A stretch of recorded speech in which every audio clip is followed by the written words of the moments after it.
Welcome into another edition. This is Cross Functionality, the show connecting coaching, baseball, and softball, male and female, hosted by former college baseball and softball players. Thank you for joining us on the audio side, Apple, Google, Spotify, watching the show on YouTube on the Softball Strength Academy page. Episode 13 today, pushing away negative thoughts. That is our main topic, and it's something that ranges in a broad spectrum, many areas of life, not just athletics, and we'll get into it today. My name is Jim, and in case you're wondering what my last name is, be sure to check out my Instagram and Twitter page at Jim Tara to find out, because I quite frankly don't feel like saying it today on this Saturday morning. So let me bring in my amigo, co-host, softball national champion at the University of Alabama, current day renowned coach, an author. I mean, the resume just goes on and on. Cassie Reilly-Boccia. Thank you, Cassie. Jim. How are you guys doing? How are you doing today? I hope everyone else is doing well. I'm feeling great. I'm glad you're here. Of course, your name is on the marquee, so I'm always glad you're here as my co-host. Speaking of social media, at Coach Cassie RB on Instagram. Last week, you promised some great content, and I got to tell you, you checked those boxes this week like none other. Boom, boom, boom. You were putting out some really good content on your Instagram, which, by the way, we got our topic today from your Instagram page. Mm-hmm. Right. Yeah. You know what? It's funny because you asked at the end, you're like, what's it going to be? And I was like, goodness, because we will sometimes film about 2 to 3 months worth of content all in a couple of days. And then, I sit down with our media team and we say, okay, how should this be presented so that can best impact coaches, best impact athletes? And so we'll go over a bunch of stuff, and then I won't be able to keep straight in my head when the planned time was for each one to go out. But it is, it is fun. I was a little anti-social media when it, first came out, but what a cool platform to share information and get in touch with people. And even sharing this podcast is impacted people, which has been very cool. I've learned that you never say never when it comes to social media. I said never say never when it came to TikTok too. Yeah, at one point, I said I'm never going to do that. It's stupid. Why am I seeing ads for this on YouTube? This was back in late 2016 when the thing was really starting to kick up. And here I am about to start a TikTok page for multiple podcasts and projects that we are working on here. So again, follow Cassie on Instagram and on Twitter for some excellent content at Coach Cassie RB on Instagram, at Coach Cassie RB on Twitter, at Coach _Cassie RB on Instagram. Let's do that again. At Coach Cassie RB on Twitter, at Coach _Cassie RB on Instagram. I know I tried to change one of the two, and it's too late. Now it's too late. Well, I hope we say it every week, and I hope people do understand it finally, and they are going to your page to get some great content. Great job this week. Episode 13 of Cross Functionality. That is cross-functionality for those wondering. And we are talking today about pushing away negative thoughts. And I was watching yesterday. We were recording this on a Saturday morning. I was watching this yesterday, the Phillies and the Braves National League Division Series, among the other games, of course, but I was watching that game yesterday afternoon as the week was winding down. And I have to tell you, Philadelphia revved up first playoff game since 2011 against Spencer Strider, the defending champions, the Atlanta Braves. I mean, they are stacked as well, but Spencer Strider, starting pitcher yesterday for Atlanta, he was an A-ball a year ago, for those who don't know, and now here he is. He is starting in a pivotal game 3 with a series tied at 1. And of course, he went out, and I made this prediction prior to the game. I hate to pat myself on the back and say that I was right or made a good prediction, but I did in this case. I said he's going to go out there. He's going to do what he usually does. He's going to throw very hard. He's going to have that wipeout slider, and that's exactly what he had. He was getting a lot of swings and misses, fastball upper 90s. I mean, the heater was, at times hit triple digits, and the slider was just complete. It was devastating. Well, I said to myself, everything has to go right for the Braves to win this game, and everything has to go right for him because he is young. It's a hostile environment. It's a tough spot to be in when you are a young pitcher, and if something goes wrong, things will start to snowball. Well, walked the leadoff hitter, Brandon Marsh. I forget which inning it was now. Then he threw one down the line on a pickoff attempt. Marsh got to third, and then it all started to snowball from there. And you can just see in his body language the negative thoughts starting to really creep in. So, again, as I mentioned, and preface this at the beginning of the show, it's not just, it's all areas of life, but and it's also at times at the highest end of athletics, whether it be baseball, softball, any sport where those negative thoughts do really start to creep in. Yeah, and it's interesting you say that, because I think when I was younger, I had this notion that the girls I was watching on TV, they must not deal with this stuff. They must Yeah. be so bulletproof. They must be so, I don't know what I thought. And then I found myself and I realized, it hit me one day. I was like, I'm one of those girls. I'm playing with those girls, and we all struggle. We all struggle with dealing with mental performance. And if anything, you just said it, the higher the level, all of a sudden, the bigger the fall. And that pressure, it's not even that it's pressure. It's sometimes just, what's going on within your own head, that's like stressors really, so yeah, it is interesting, and I think that's why we are so impressed by a freshman who can go out and play at a Mhm. high level, or someone who's younger who can go out and just have ice in their veins and have that bulletproof mental performance. Because, like we saw, his physical game was limited by his mental performance ceiling, and I think that is interesting to note for a lot of athletes.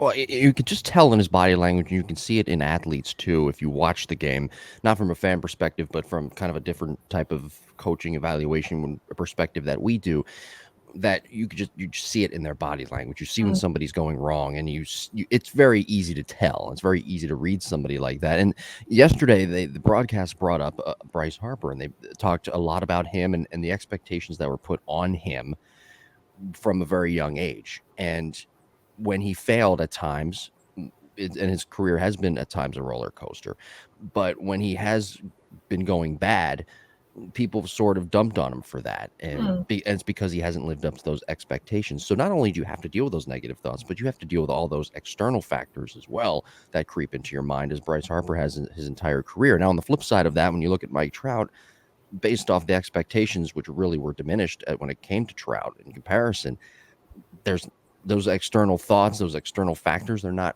always going to come in and hurt you as an athlete because the expectations aren't there.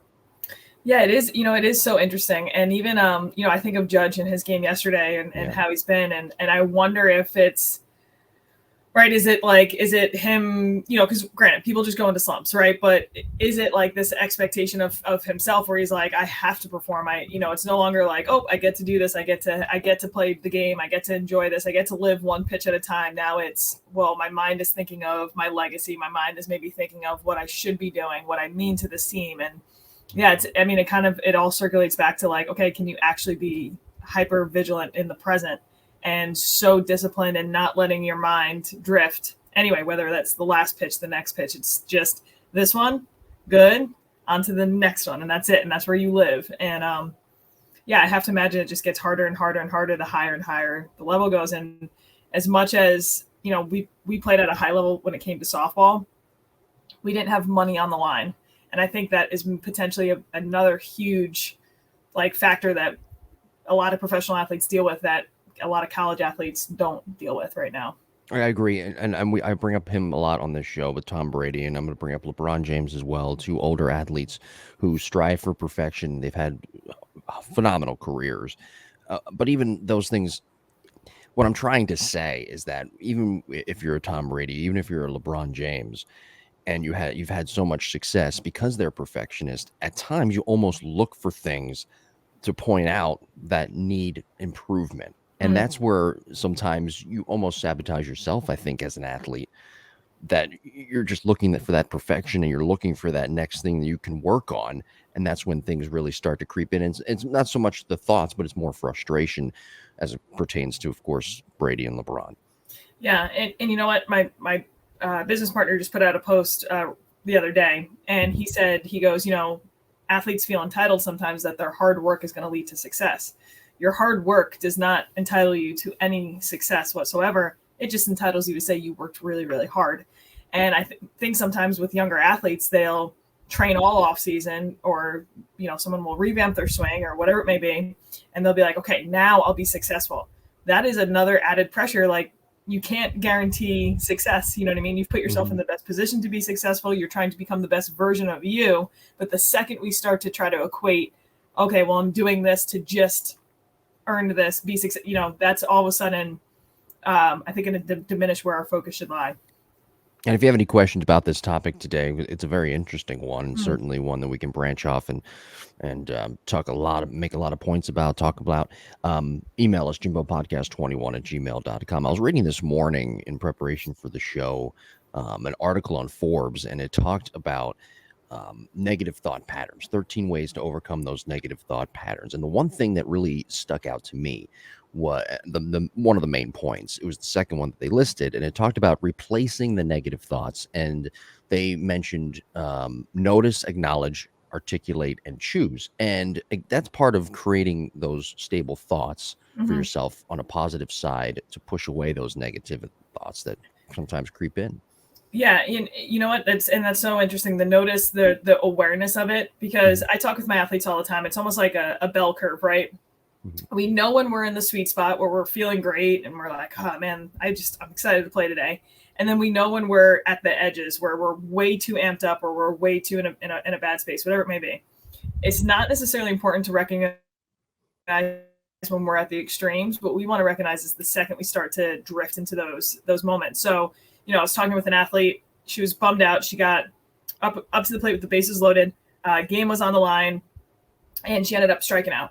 And she was saying how like she just felt anxiety throughout her entire body. She didn't feel prepared for a bat. She was trying to do all these tactics that we worked on in that moment, but she felt like she was too far gone.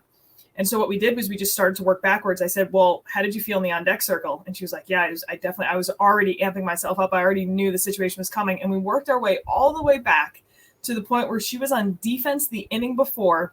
And the thought flashed in her mind, oh man, I'm up fourth and we're down by 3. I'm going to have a chance to win the game, whatever it may be. Mhm. And when we went to that moment, I said, that's when we need to utilize our tactics. That's when we need to utilize our maybe our snapback phrase, our productive phrase, something where we start to check our mental thought patterns so that we don't spiral to a point where we're too deep and we can't climb out. So yeah, the awareness piece I think is huge, and it's maybe working with someone too to recognize when those first patterns start to happen, because negative self-talk is a choice until it turns into a habit. And I think that's where we have to really catch it, is when it initially is that choice for us. There's a fine line there too, right? I mean, Yeah. some people have that embedded in them, unfortunately, and you have to really be careful with that. Mm-hmm. Yeah, it's and it's interesting too. The Power of Habit is a great book, and Yeah. you really It's start to funny you realize. say that. I'm sorry to cut you off, but it's No. funny. When I woke up this morning and I was perusing through Instagram, I saw Mhm. an ad for like the 13 or 14 books you must read, and that actually was one of them. It is really good. Yeah. It has some good nuggets in there, but I think even any book that like was pertaining to habits, that must have been a hot topic over the last 5 years, because Atomic Habits came out and all these other books, but Great book, by the way. phenomenal. 48 Laws Um, of Power, another good one. Yeah. exactly. Yeah. So in The Power of Habit, they talk about if you receive a negative comment about yourself, it's going to take about 3 positives to get you feeling neutral again. If you get 2 negative comments, you're going to need to get 6.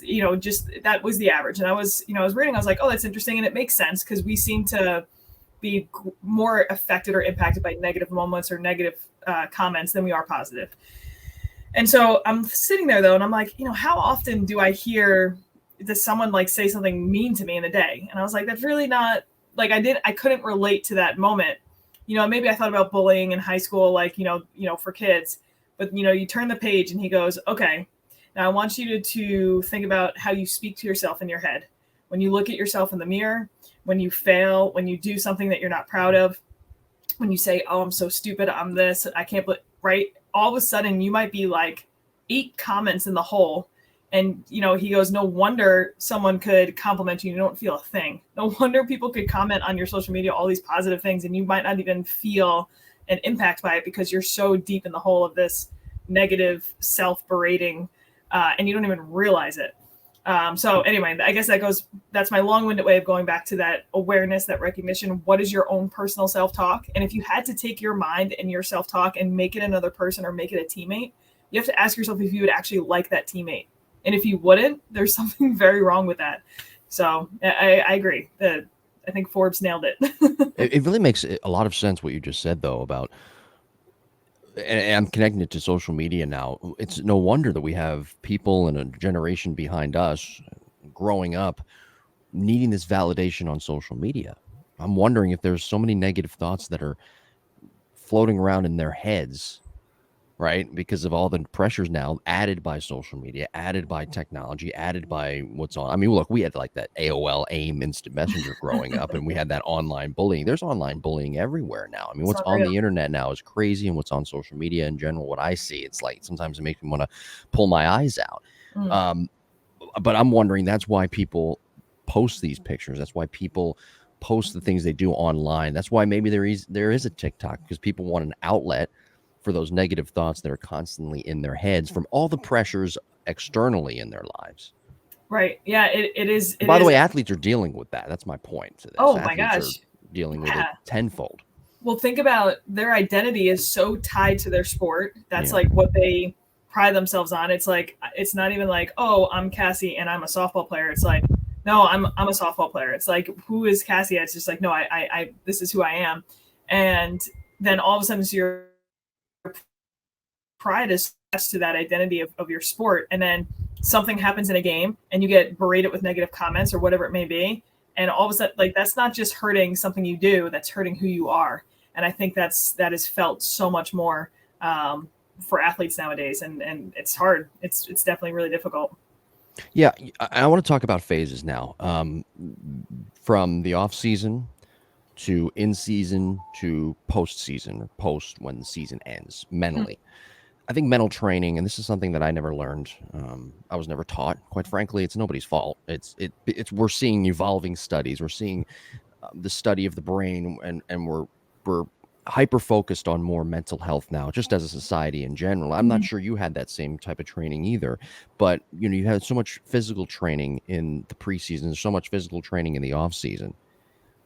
What about mental training? How do we get our minds ready to push away those negative thoughts, because it's inevitable that they're going to come. Those negative thoughts, they happen. It's going, nobody is positive 100% of the time, and if they tell you that, they're inauthentic and they're lying, kids. I hate to tell you, okay? Yep. But how do we get our minds prepared as athletes? We've heard Tom Brady say it before, and we've actually heard Bryce Harper say it before, talking about getting their minds right and mentally being prepared for the season. How do you mentally prepare to push away negative thoughts in the off season and really lay that groundwork? Sure. So, I think it's interesting because we have, I did get exposed to mental training when I was in high school. And I think that was the biggest thing that set me apart when I got to college, because so many of my teammates had not. And that was a testament to my hitting coach, Rob Cruz, and my mentor, Bridget Quimpo, who was just fortunate enough to be in the area. So talk about, like, it makes up for any talent gap. It made up for the gap that you could play in the Northeast and then not be able to compete at that high level. So I guess what I'm getting at is, so many times we think the physical training is the most important thing, but when we get to a certain age, the limiting factor is that mental performance. So certainly discussing it with my mentors, discussing it with my coaches, working through different conversations, tough conversations, like dealing with that, those are all, I think, sparking where an athlete should be guided. And, because not every athlete is going to need the same mental performance. Not every athlete is going to have the same anxiety. So I think when you can start to identify, okay, we're going to go down this path with this athlete and really work on confidence. We're going to go down this path and really work on failure recovery. It all stems back to just being as present as humanly possible. Our brain can time travel to the future and the past. We can think of the future if we can think of the past, but our body's stuck in the present. So how can we create tactics to be as present as possible? One thing I'll have athletes work in the off season on, or really preseason, is we're trying to identify their swing thoughts. So we're trying to identify maybe 2 or 3 productive phrases that they can have as they're in the batter's box. So it should be positive, it should be repeatable, and it probably shouldn't be focused on their body.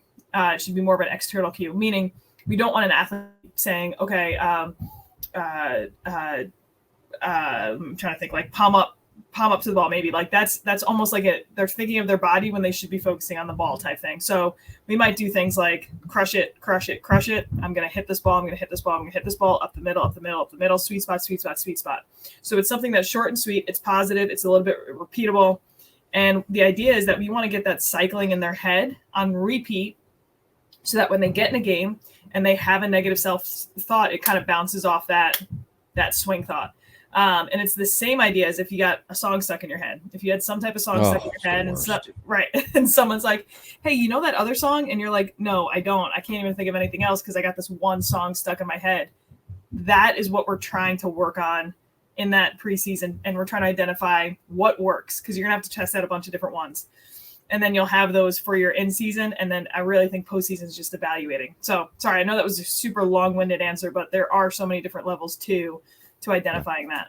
Yeah, I had this sorry, I have to say I had this song, speaking of songs, and I get what you're saying. I mean, this song from a commercial on Pandora stuck in my head the other day. I woke up to it and I wanted to just take a fucking needle to my ears and just, oh my God, it was the worst.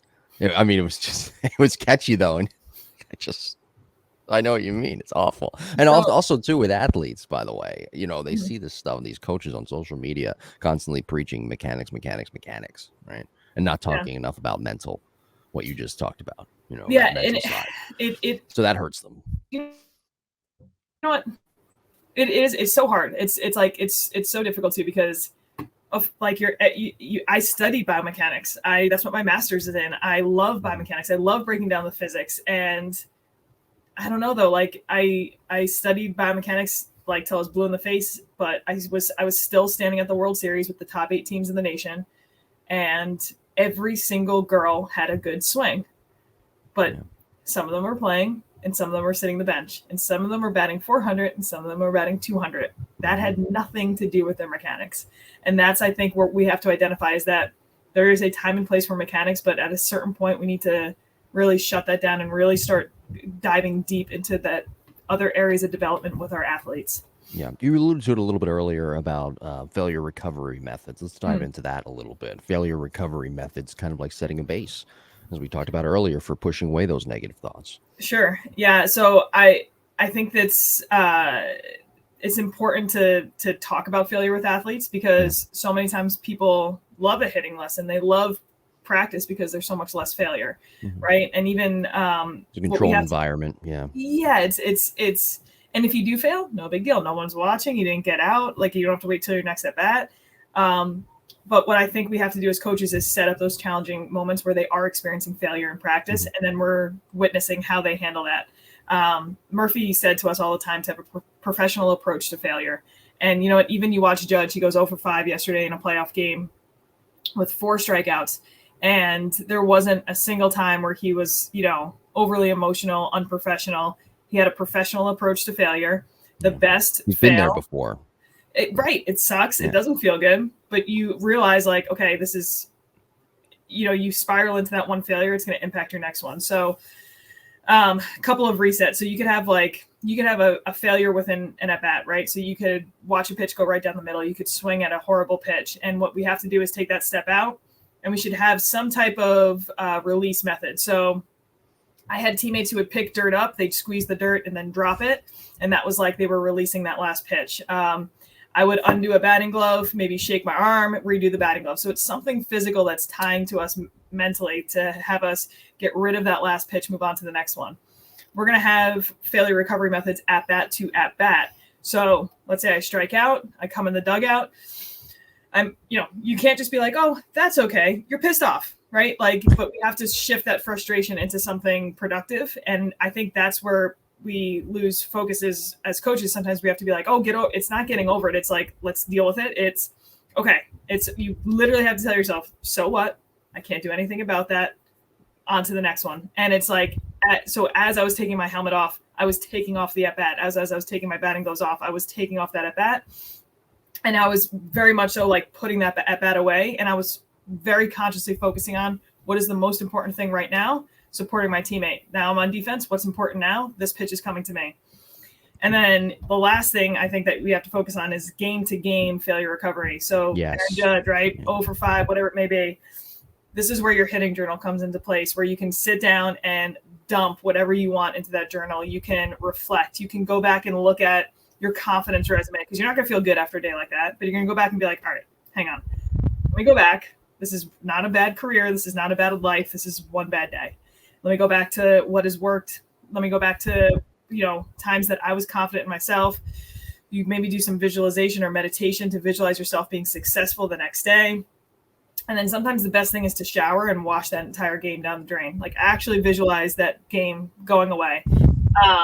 So again, that's probably different phases or stages of how you could to utilize that. But having those productive phrases, having those resets, being able to wash away what just happened and move on to the next one, short-term memory, whatever you want to call it, is huge. I got to tell you, one of I just thought of this. I think one of the strongest mental athletes I've ever seen play in any sport was Eli Manning. And why do I say that? I remember in 2006, my dad's a Giants fan. I remember in 2006 when they lost to the Vikings, the Giants, at home. Eli Manning threw 4 interceptions. Came back. This was, I'm sorry, this might have been, no, this was 06. Okay. I think this was the year before they won the Super Bowl. And long story short, he came back the next week through, I think it was like 2 or 3 touchdowns, and the Giants won. But I mean, he's playing in the toughest market in New York, being a New York fan, Yankees fan yourself. And he threw 4 picks, and everybody was saying, get him out of town. He's a bust. He comes back the next week, wins the game, next season, wins the Super Bowl, and has a borderline Hall of Fame career. Yeah. I mean, it's one moment doesn't define you, one game doesn't define you, right? And I think so many times we beat ourselves up like crazy over bad games, and we don't even take time to relish in when we actually do have a good game. So maybe that's our power of habit cue, where it's like, we beat ourselves up so badly for a bad game that we're so in the hole with negative self-talk that we can't even pull ourselves out when we do have a good performance. I love watching professional athletes. I love, I'm excited to see Judge. I'm excited to see, I love failure is not a big deal because, again, athletes understand at the highest level that it comes with the sport, especially in baseball. And so if they make this massive big deal over failure and allow frustration to take over, they already know they're not letting themselves get set up for their next at bat or their next moment, or that's what leads to the spiral. Right. And I also believe too, that what you said earlier is paramount to an athlete's success, is taking one at bat at a time, taking one moment in the game at a time. And I think that really slows the mind down. Yeah. And it's funny because if I ever felt myself drifting, if I ever felt myself, I used to be in the box, something would happen and I would already be visualizing. Like if I did something I messed up, I would already be visualizing the chew out I was going to get from the coach after that at bat. And I was sitting there and I was like, this is not, it felt selfish because I was like, this is not helping my team right now, me having this pity party. And so I started to keep a little rubber band on my wrist.